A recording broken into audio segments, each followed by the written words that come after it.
The What to Next podcast helps you build a TBR of future favorite books. In each episode, Lori and Maine interviews authors and book influencers to recommend books they loved for you to pick up today. If you're an avid reader, always looking for your next great read, then the show's for you. Hi, Isa. Welcome to What to Next podcast. Hi, Laura. Thanks for having me. So happy to have you here. Tell us a little bit about yourself. So I am based in South Texas. I have been writing for as long as I've been able to hold a pen. Shoot the Moon is my debut novel, but I have also written several short stories, a couple of novellas, and I am just really excited to see what the future holds for this book and anything that comes after it. And in my day job outside of writing and other interests that I have, I'm also an audio engineer and I work in interactive media. Oh, that's really exciting. I love this. And so what led you to start writing? I know in your pre-interview you said that you like the research, the historical fiction, and the romance, but there's also music. It all ends with music. Talk to us about a little bit about that. My bachelor's degree is in music composition, and I have been interested in music and taken music lessons since I was very small. And it's just something that has always scratched a very specific itch for me. My brain really clicks when it comes to music. There's a puzzle solving aspect to it, there's a pattern recognition aspect to it that I really enjoy, and there's the emotional aspect to it. I think music is an art that is so good at communicating emotion and feeling and intention, and like people will say, I have no words for what this made me feel. And when you don't have words, music doesn't need words to communicate all of that. So I think it's a art form that has really helped me find different ways to express myself. That has been a really nice feedback loop with writing, where it pushes me to say, okay, if I was going to write a piece of music about this, or if I was going to seek out music to listen to compound this feeling, what would that sound like? What would that feel like? And putting my brain onto a different track, or making myself imagine a different, or almost like a synesthetic thing, where it's like, I want to write this, so how would it sound? If I was trying to put this scene into music instead of a written scene, what would it sound like? Being able to look at it from that perspective gives me, it not only keeps it interesting and takes the pressure off of me, but it really does lend a pretty special corner of being able to access another layer of emotional intention that I'm really keen on accessing. Yeah, I love this. And so talk to us about your writing journey. So you've been writing all your life and you dabble into different places, but how did you settle in this book to get to where it is right now, to be your debut? Yeah, writing to me was very private for a very long time. It would be like, I kept diaries, but mostly I kept notebooks, and that was like my secret stuff. Yeah. And it was like, I'm writing my little stories, and like, no, mom, you can't read it. No, friends, you can't read it. Writing with like my hand covering the page on my desk. And honestly, I was very much just learning how to flex all these creative muscles in my brain. If you look back on the notebooks that I have, you can tell exactly what I was writing at the time, or what I was reading at the time, because they're very similar stories, they're very similar characters. It's very endearing. I really love still having that piece of my childhood with me. It very much became a way that I made sense of the world around me, where it was like, if I don't understand how to make sense of these feelings or any sort of situation internally, I would put it into this almost external, sort of not quite external. It was this weird little purgatory of, it is still an internal process, but I am putting it on the page. I'm acting it out through other characters. What is that? I've been obsessed with romance, and this idea of falling in love since I was little, and being able to make that happen in so many different iterations over and over again. My favorite thing to write is the moment when somebody realizes that they're falling in love, or when characters finally admit to each other that they have feelings. It's such a fun moment that can be endless. There's endless ways to write that. So for me, it was just a very private process for a very long time. And I didn't have the intention to seek publication. When I was a kid, I would always be like, I'm going to publish a book someday when I'm grown up. But I didn't know, obviously, how to do it. I didn't know what sorts of steps to take. And then when probably around like 2017, 2018, I started saying to myself, I would like to write a book. I would like to take this seriously. I would like to get something published. I didn't really have any actionable ideas at that stage, but I started doing the research of what are the basics, get an agent, or first finish a manuscript, get an agent. I knew that I wanted to do traditional publishing. I did self-publish a small novella at one point, mostly just to get it out of my system, but quickly realized that self-publishing just wasn't for me. It's a skill set that I don't have. And so I knew that I wanted to pursue traditional, and it then just became writing and writing until I found the manuscript that latched. And I had 2 books written and attempted to query before I started querying Shoot the Moon. And that I'm grateful for those books, even though they're shelved and I don't know if I'll do anything with them. Maybe I will, who knows? But they really did teach me the ropes of this is how you write a good query letter. This is how you talk about your book. This is how you find a community of people who are going to be, lifting you up and celebrating your successes right alongside you and helping you stand up from your failures when you do, because it's inevitable that you're going to fall flat.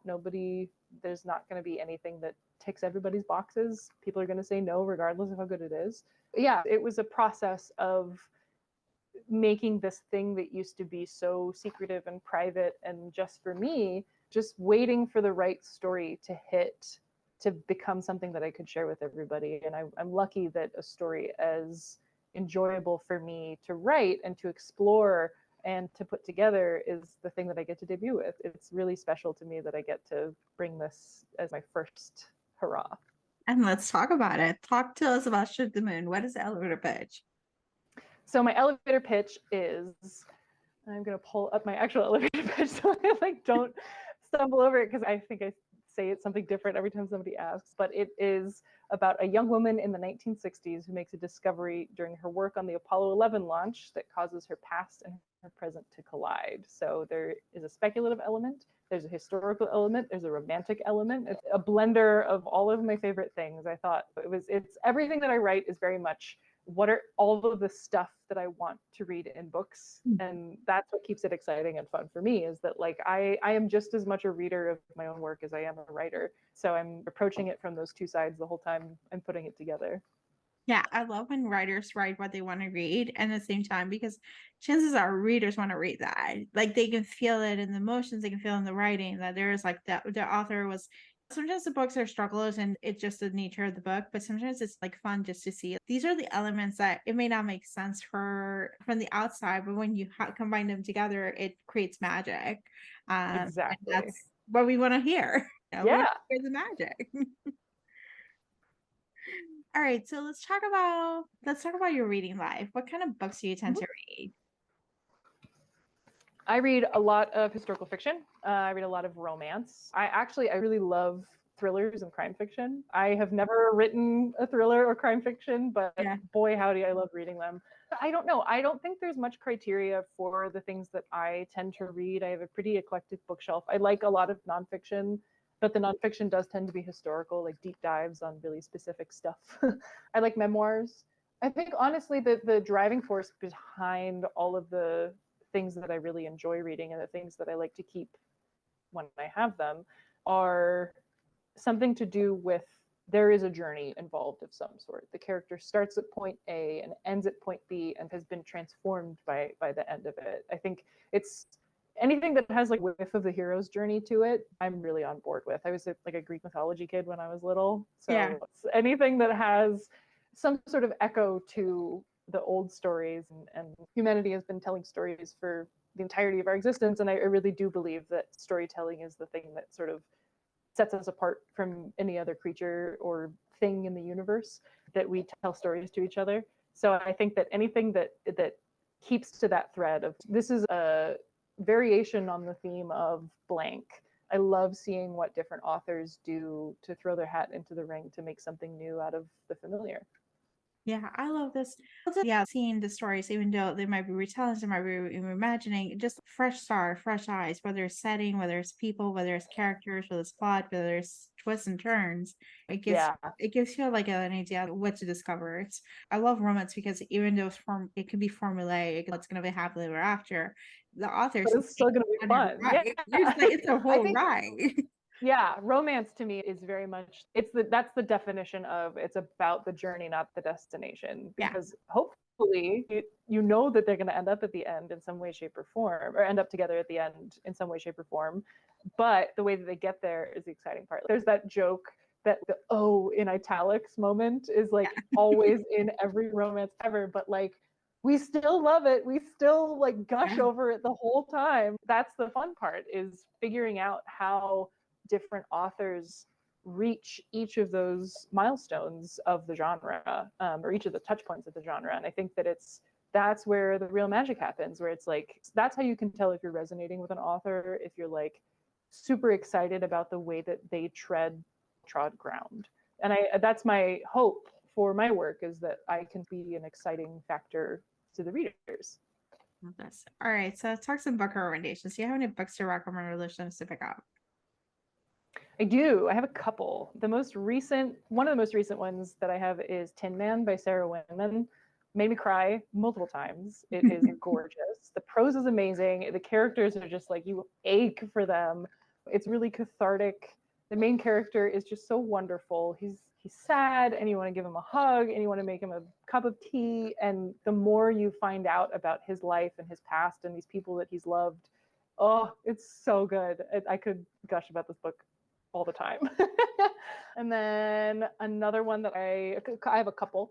Another one that I have is Under the Poppy by Kathy Koja. It's the beginning to a trilogy. It is super exciting. I'm like at a loss for words because it's such a good book. Like it's sexy and it's smart and it's woven so deftly. Like you really care about all of the characters. They have their own motivations. The way that she writes is just so rich and so redolent, and you are just immediately in every scene. And it's so good. The rest of the trilogy is incredible, but the Under the Poppy in particular that's where it starts. And speaking of romance, there's an old favorite. It was published in the 50s. It's The Charioteer by Mary Renault. The two main characters, Laurie O'Dell and Ralph Lanyon, I like to say that they invented love. They are so charming and so tender, and like, because it was written in the 50s, the way that they speak to one another and the dynamic that they have is, but because it's so guarded, you can see in the margins of the way that they speak to one another, they stand next to each other, like the history that they have is just like, it's so clear in every little thing that they do, that they just adore each other, and you're just rooting for them the whole time. And finally, when they get to that point, you're like, yes, like you just want to run through the streets and cheer. And I also really, speaking of memoirs that I liked, it's fairly short. I think it's technically a novella length, but it like does not read like a novella. It is immediate and it punches, and it's a really urgent, lovely book. The memoir is Fruit Punch by Kendra Allen. She's a San Antonio author. She's local to me. I heard her read an excerpt from it once at an open reading, and stunning. Like the voice that she has is amazing. It's so personal. She manages to render some really intense moments in this just it's reading the book is honestly just like sitting across the table and talking to somebody. It's really wonderful. And if anybody I would recommend it to like people who like memoirs and also people who don't like memoirs, because it's at once very familiar, but it really does some fresh stuff with it.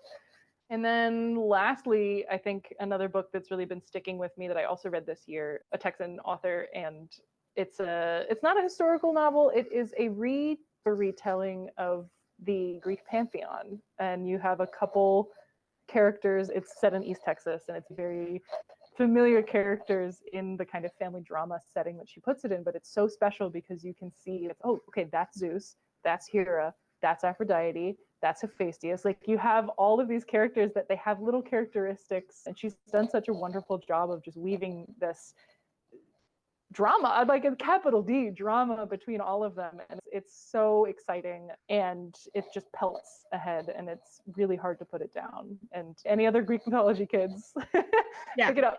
It's really good. So the title caught off for that last one. So can you share the title again? Oh, yes, that is Olympus, Texas by Stacey Swan. Perfect. Adding it to the TBR for sure. Isa, tell us where you can find you online.